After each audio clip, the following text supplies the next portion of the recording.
आज हम लोग करने से दानवीरता पाठ का सारांश को पूरे संस्कृत अनुवाद को हिंदी अनुवाद करने वाले हैं। इस वीडियो में बने रहें। और आज हम लोग देखते हैं कि करने से दानवीरता पाठ के जो लेखक हैं वो कौन है। वो भास जी हैं। वो कौन है? भास है। तो बोल दिया जाएगा करने से दानवीरता पाठ के लेखक कौन है? तो भास है। ये तो भास किनके मतलब लेखक हैं? तो करने से दानवीरता के। तो आइए हम लोग देखते हैं। बोल रहा है अयम पाठम भास रचितैस्य कर्ण भार नामक रूप कैसे भाग विशेष ऐसे रूप कैसे कथानक महाभारत क्रियतम। बोला जा रहा है कि यह पाठ अयम पाठ यह पाठ जो है भास रचित कर्णभार नामक नाटक का भाग विशेष है। इस नाटक की कहानी महाभारत से ग्रहण किया गया है। जो कर्णभार की जो कहानी पढ़ रहे हैं कहां से ग्रहण किया गया है? तो महाभारत से ग्रहण किया गया है। वही बोल रहे हैं कि कर्णभार नामक नाटक का भाग विशेष है। फिर आगे बताया जा रहा है कि महाभारत क्या बोला जा रहा है यहाँ पे कि महाभारत युद्धे कुंती पुत्र कर्ण कौरव पक्षा युद्धम करोति।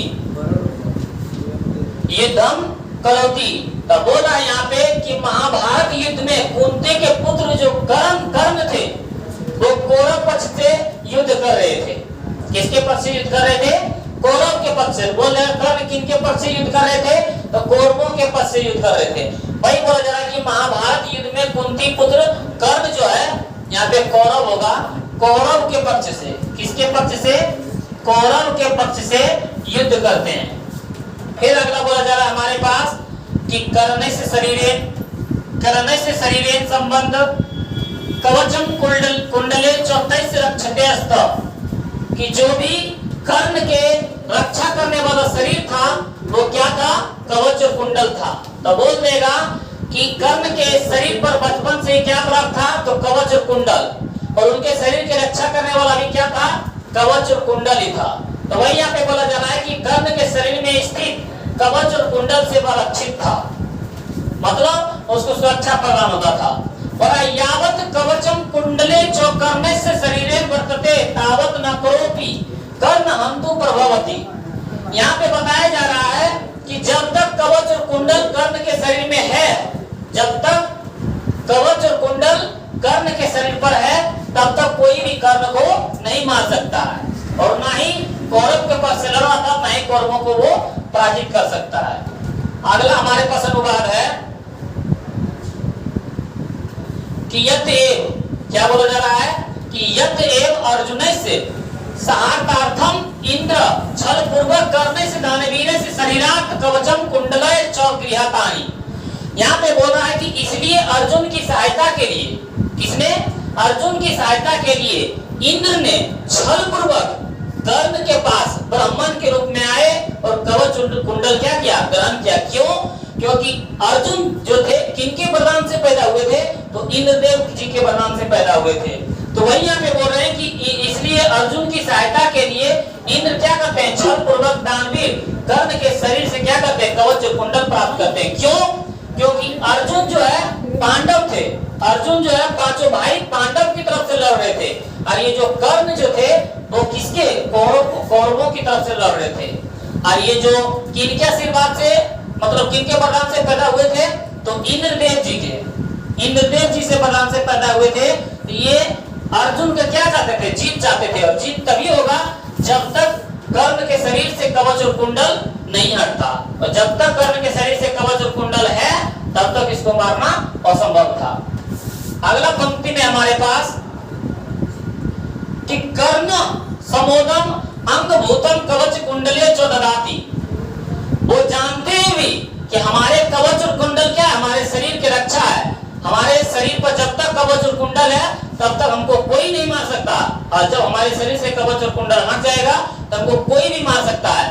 इतना जानते हुए भी, इतना महादानी होते हुए भी वो क्या है? खुशी पूर्वक अंग में स्थित कवच और कुंडल दे देता है। किनको? इंद्र जी को, जो ब्राह्मण के रूप में आए थे। खुशी पूर्वक देते हुए अपने शरीर से कवच और कुंडल निकाले, जिनके कारण उनका शरीर क्या होता, पूरा लहूलुहान हो गया था खून से, तब फिर भी क्या है, खुशी पूर्वक क्या है, दान दे रही है। इसीलिए बोला जा रहा है कि सबसे बड़ा दानी कौन होता है, सबसे बड़ा दानी कौन है, तो कर्ण है। जो कवच और कुंडल उनके जीवन के रक्षा भी था, तब भी क्या है, वो दान में दे दिए। फिर यहाँ पे बोला जा रहा है कि भारत से त्रयोदशा नाटकानी लाभयन्ते, के जो भास है लेखक कर्ण के, कर्ण सिद्धांत पाठ के जो लेखक है भांजी, वो त्रयोदशा 13 नाटक मिले हैं। कितने नाटक मिले हैं, तो 13 नाटक मिले हैं। आगे बोला जा रहा है हमारे पास कि तेसु कर्ण भारम अति सरलम अभिनयम जो वर्तते, बोल रहा है कि जो भी भास के द्वारा लिखे गए हैं बहुत सरल ही भाषा में लिखे गए हैं, बोल रहे हैं उनमें कर्ण भारम अति सरल अभिनय है, बहुत ही सरल भाषा में व्यक्त किया गया है। अब यहाँ से आता हमारे पास कि क्या कहानी है। यहाँ पे बोल रहे हैं तथा प्रविशति ब्राह्मण रूपेण शक्र, शक्र किसको बोला गया है, इंद्र को, जो ब्राह्मण के रूप में प्रवेश करते हैं उसी को बोल रहा है कि तब इसके बाद प्रवेश करता है ब्राह्मण के रूप में कौन, इंद्र। इंद्र क्या करते हैं, ब्राह्मण के रूप में प्रवेश करते हैं। फिर बता रहे हैं यहाँ पे क्या बता रहे हैं, शक्र, शक्र मतलब बोल रहे हैं इंद्र जी, भौमेशा सूर्यमेव निर्वर्त गच्छन्तु भवन्तः कर्ण अनुपमय हो कर्ण। बोला जा रहा है यहाँ पे कि मातराम भिक्षायाचे, बोल रहा है कि जब इंद्र भगवान कर्ण के पास जाते हैं, किस रूप में, ब्राह्मण के रूप में जाते हैं और बोलते हैं हे महान पुरुष कर्ण, मैं भिक्षा चाहता हूँ। यही यहाँ पे बोल रहा है मातराम भिक्षायाचे, मुझे भिक्षा चाहिए, मुझे भिक्षा चाहिए। इसके बाद देखिए कर्ण क्या कहते हैं, इसके बाद कर्ण बोलते हैं, क्या बोलते हैं, दृढ़ प्रतियोस्मि भगवान कर्णे भवन्त महासे नमस्कुरोमि, हे भगवान आपको मैं नमस्कार करता हूँ, जो भी है हे भगवान कर्ण आपको नमस्कार करता हूँ। इसके बाद फिर शक्र बोलते हैं, बोल रहे हैं आत्मगतम किम न खलु मेय भक्त्यम यदि दीर्घायु भवति भक्ष्ये दीर्घायु भविष्यति।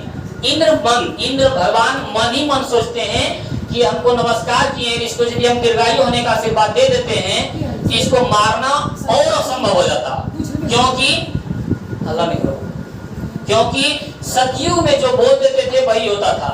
एक तो इसके शरीर से कवच और कुंडल लेने के लिए आए थे, क्योंकि उनको मारना था, क्योंकि अर्जुन को मतलब जीत चाहिए, जीत के कारण इनको दीर्घायु होने का आशीर्वाद नहीं दिया। वही बोल रहे हैं कि इंद्र भगवान मन ही मन सोचते हैं कि यदि इसे दीर्घायु होने का आशीर्वाद दे देते हैं तो इसे और मारना असंभव हो जाएगा। आगे सुनिए, आगे बोला जा रहा है हमारे पास, क्या बोला जा रहा है कि यदि न बक्षे मूढ़ इति मा परिभवति तस्मात् भयम परिहत्य किम न खलु बक्षामि भवतु दृष्टम प्रकाशम भो कर्ण सूर्य इव चंद्र इव, किसके तरह, सूर्य इव चंद्र इव हिमाल इव सागर इव तिष्ठन्तु तेजस। उसे दीर्घायु होने का आशीर्वाद ना देकर सूर्य और चंद्रमा की तरह चमकते रहना और हिमालय और सागर की तरह स्थिर रहने का आशीर्वाद दिया। भाई यहाँ पे बोला जा रहा है कि दीर्घायु होने का आशीर्वाद ना देकर सूर्य और चंद्रमा की तरह चमकना और हिमालय और सागर की तरह स्थिर रहने का वरदान दिया है। फिर आगे सुनिए, आगे बोला जा रहा है कि कर्ण, क्या कर्ण बोले कि भगवान किम न भक्त्यम दीर्घायु भवेति अथवा अतएव शोभनम कुत, बोले हे भगवान आप मुझे दीर्घायु होने का आशीर्वाद क्यों नहीं दिए, हे भगवान अपने दीर्घायु होने का आशीर्वाद क्यों नहीं दिया। आगे सुनिए, बोल रहा है कि धर्मो ही, मतलब इतना बोल के कर्ण क्या बोलते हैं, अश्लोक बोलते हैं, कुछ मन में निमन अश्लोक बोलते हैं कि धर्मो ही यन्ते पुरुषेन साध्यो भोज्य गृह हावचापला निर्विश्रियो निरुपश्रियो तस्मात् प्रजापालन मात्र बुद्ध्या हेसु गुण धरन्ते।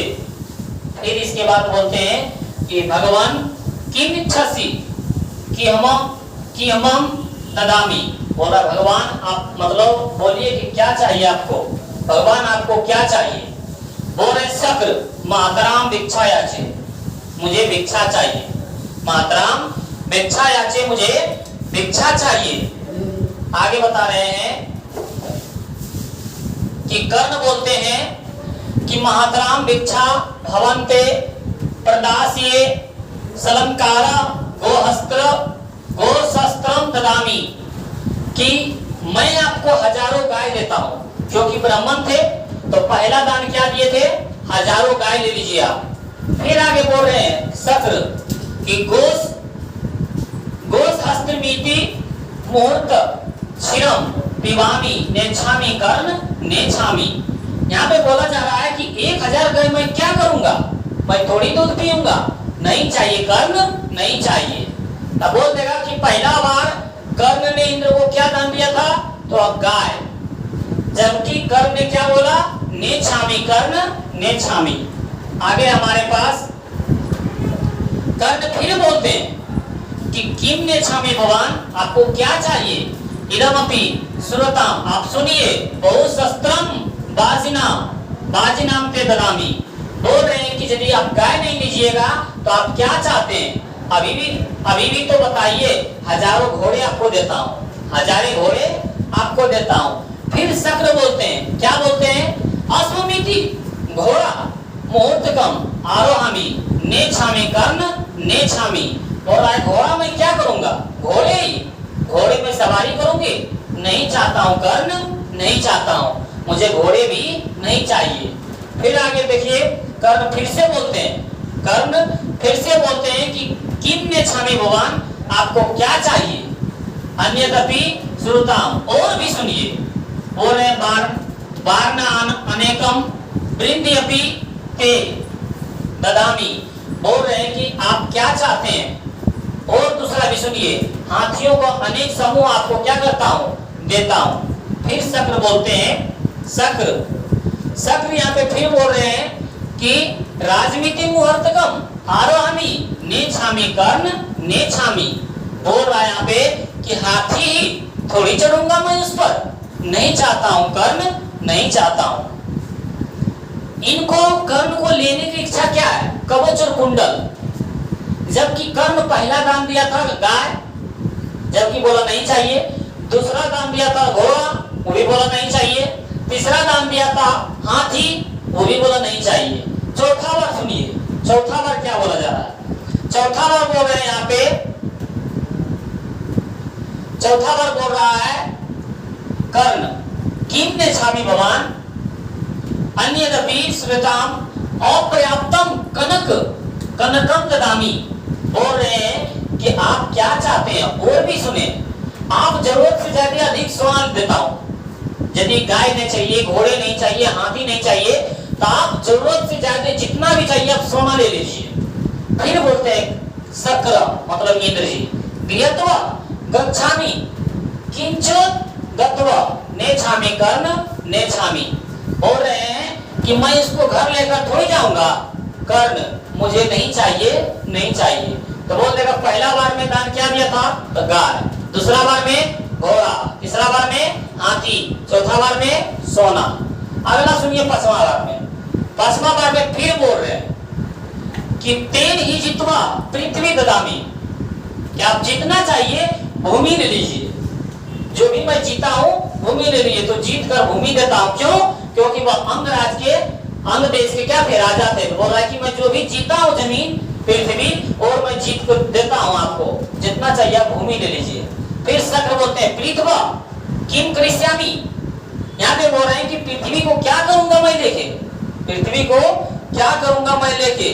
फिर देखिए कर्ण बोलते हैं, क्या बोलते हैं कि कर्ण बोलते हैं तेन, क्या बोलते हैं? तेन अग्नियोष्टम फलम ददामी, कि मैं अपने यश से, अपने बल से जो भी प्राप्त किए हैं मैं उसको देता हूं। तो अग्नियोष्टम फल देता हूं। शक्र बोलते हैं अग्नियोष्टम फलेन किम करयामि। बोल रहे हैं अग्नियोष्टम फल लेकर क्या करूंगा मैं? अग्नियोष्टम फल लेकर क्या करूंगा मैं? आगे बोला जा रहा है, कर्ण बोलते हैं तेन ही मच्छिनो ददामी, कि यदि आपको गाय नहीं चाहिए, आपको गाय नहीं चाहिए, घोड़े नहीं चाहिए, हाथी नहीं चाहिए, सोने नहीं चाहिए, भूमि नहीं चाहिए, यदि यज्ञिष्ट फल भी नहीं चाहिए, तो मैं आपको सिर देता हूं, मैं अपना सिर आपको देता हूं। तो फिर बोलते हैं यहाँ पे, देखिए यहाँ पे बोला जा रहा है, क्या बोल रहा है? मैं बोल रहा है कि तेन ही मच्छिनो ददामी, कि मैं तो अपना सिर देता हूँ, ऐसा कर बोलते हैं। अभिवा अभिवा, नहीं नहीं नहीं मत ये मत करो, नहीं नहीं ऐसा मत करो। फिर आगे देखिए बोल रहा है, कर्ण फिर से पूछते हैं, क्या पूछते हैं? कर्ण ना भवेत्यम ना भवेत्यम प्रसिद्ध तो भगवान अन्यदपि श्रुता। बोल रहे हैं कि डरो नहीं, आप प्रसन्न हो जाएं और भी सुने। यदि आपको इतना दान में दिए हैं और नहीं बोल रहे हैं तो डरिए मत, और भी सुनिए क्या बोल रहे हैं। अंग सदैव जनितम मम देह रक्षक देवेश्वरूपी न भवेत यमिदम सखे। बोल रहा है कि कर्म सोचे कि जब हम इसको इतना दान में दे दिए हैं तो ये नहीं दे रहे हैं, तो इसका इच्छा है मेरा जो देह का रक्षक है कवच और कुंडल, यही इसको चाहिए, क्योंकि लास्ट तक वही बच गया था, जिनके कारण बोल रहा है देयम तथापि कवच स कुंडलाभ्य, क्या बोल रहा है? कुंडलाभ्य। फिर बोल रहा है प्रीत्य मया भवते रुचितम अधि श्यामी। बोल रहे हैं कर्ण ब्राह्मण वेशधारी इंद्र से कहता है, जो इंद्र क्या है ब्राह्मण रूप धारण किए थे, उससे कहता है कि मेरा जन्म अब क्या है, जो कवच और कुंडल के साथ हुआ है, अब कवच कुंडल मैं देता हूँ, जो कि देवता और असुरों के द्वारा क्या है भेदा नहीं जा सकता है। कि मेरे शरीर पर जो भी कवच और कुंडल जन्म से पैदा हुआ है, जिनको देवता और असुर राक्षस भी नहीं भेज सकता है, मैं अब आपको देता हूँ, क्योंकि इतना जो दान में दिए हैं उसको स्वीकार नहीं किए हैं, तो बस मेरा पास यही बच गया है। अब देखिए कर्ण की बात सुनिए, कर्ण क्या बोल रहा है? कर्ण बोल रहे हैं फिर बोल रहे हैं कि यदि आपको यही कवच और कुंडल लेने की इच्छा है तो मैं प्रसन्नता पूर्वक देता हूँ, अर्थात कवच अपने दानवीरता की रक्षा के लिए कवच कुंडल देने के लिए क्या होता है, तैयार हो जाता है। सोचो कि कर्ण इतना महादानी था कि वो अपने जीवन रक्षक कवच और कुंडल को भी दान देने के लिए तैयार हो गया था, खुशी पूर्वक। इतना बड़ा महादानी कौन हो सकता है? कर्ण इसी पर कहता है सहर्षम, क्या बोला है? सहर्षम ददातु दे दीजिए। इतना अति था, देखो यहाँ बोल रहा है सहर्षम ददातु, यहाँ पे बोला जा रहा है इंद्र बोलते हैं प्रसन्नता पूर्वक दे दीजिए। क्या बोल रहे हैं? दे दीजिए। फिर यहाँ पे बोल रहा है कर्ण आत्मगतम एस एवासम काम किन्नु खल्लव अनेक पट बुद्धे कृष्ण यशोपाय सोयपि भवन्तु सिग युक्त मनुष्यत्यम नासितम संशय प्रकाशम गृहीतम। इसके बाद बोल रहे हैं, क्या बोला जा रहा है? बोल रहे कर्ण बोल रहे हैं कि मन ही मन सोचते हैं कि यही इनकी इच्छा है, निश्चय कपट बुद्धि वाले श्री कृष्ण के काम होंगे। बोल रहे हैं कि जब इतना दान देने के बाद नहीं लिया तो निश्चय कपट बुद्धि ये किनका काम होगा? कृष्ण जी का ही काम होगा, क्योंकि महाभारत में कृष्ण जी भी लड़ रहे थे की योजना होगा आप अपना सही रूप दिखाकर ले लीजिए। क्या बोलते हैं कर्ण कि आप अपना सही रूप दिखाकर ले लीजिए। यहाँ पे बोल रहे शैल्य, तब कर्ण के पास एक शैल्य थे, वही बोलते हैं कि यंगराज ना दातव्यम। शैल्य जो थे कवच और कुंडल देने से मना कर रहे थे कि हे महाराज यंग देश के राजा, आप नहीं दीजिए। वही बोल रहे हैं हे यंगराज मत दीजिए। इसी पर कहते हुए क्या कहते हैं? देखिए कर्ण कहते हैं शैल्यराज अलमलम वारितुम पश्य। बोल रहे हैं मत रोको, देखो। किनको बोलते हैं? शैल्य को बोलते हैं कि शैल्य मुझे मत रोको, देखो। आगे बोला जा रहा है, क्या बोला जा रहा है? आगे यहाँ पे बोला जा रहा है कि शिक्षा क्षण गच्छति काल प्रयाता सब सुबद धनमूल निपतंती पातप जलम जल स्थानगत चौसुष्यति तदम चो तथे तिष्ठति। यहाँ पे बोला जा रहा है, क्या बोला जा रहा है कि समय के बीतने पर, यहाँ पे देखिए बोल रहा है शिक्षा क्षम गच्छति काल प्रयातात, कि समय के परिवर्तन से शिक्षा नष्ट हो सकता है। समय के परिवर्तन से शिक्षा नष्ट हो सकता है। वही यहाँ पे बोला जा रहा है कि समय बीतने पर शिक्षा नष्ट हो सकती है। मजबूत जड़े वाले वृक्ष क्या है, गिर जाते हैं, नदी तालाब के जल सूख जाते हैं, लेकिन दिया गया दान और दी गई आहुति हमेशा स्थिर रहता है।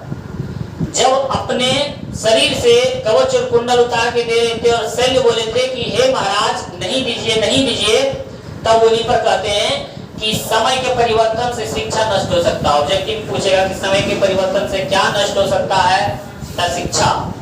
और मजबूत जड़े वाले भी वृक्ष गिर जाते हैं, नदी तालाब के जल भी सूख जाते हैं, लेकिन दिया गया दान और दी गई आहुति बोला है हमेशा स्थिर रहता है। जो अपने अश्र से कमाते हैं, जो अपने बुद्धि से प्राप्त करते हैं, और जो भी दान दिया जाता है वो कभी भी नष्ट नहीं होता। अर्थात हवन करने तथा दान करने से प्राप्त होने वाले पुण्य हमेशा अमर रहता है। कि जो भी हम लोग पूजा पाठ करते हैं और जो भी दान करते हैं उससे जो पुण्य मिलता है वो हमेशा क्या रहता है, स्थिर रहता है। फिर बोला जा रहा है, फिर क्या है, अब लास्ट है, तस्मात् गृह्यताम् निकृत्य ददाति, ग्रहण कीजिए, निकाल कर दे देता है। और फिर कर्ण क्या करते हैं, अपने कवच और कुंडल को निकाल के इंद्र को दे देते हैं और बोलते हैं ग्रहण कीजिए। ये है आपका कर्णेश दानवीरता का संस्कृत का हिंदी में अनुवाद। यदि आप लोगों को समझ में आया है तो आप लोग एक बार कमेंट्स में जरूर अच्छा इमोजी भेजिए और अपने दोस्तों के पास शेयर कीजिए, लाइक कीजिए और सब्सक्राइब कीजिए। धन्यवाद। इसका अगला वीडियो में लेकर आएंगे ऑब्जेक्टिव और सब्जेक्टिव।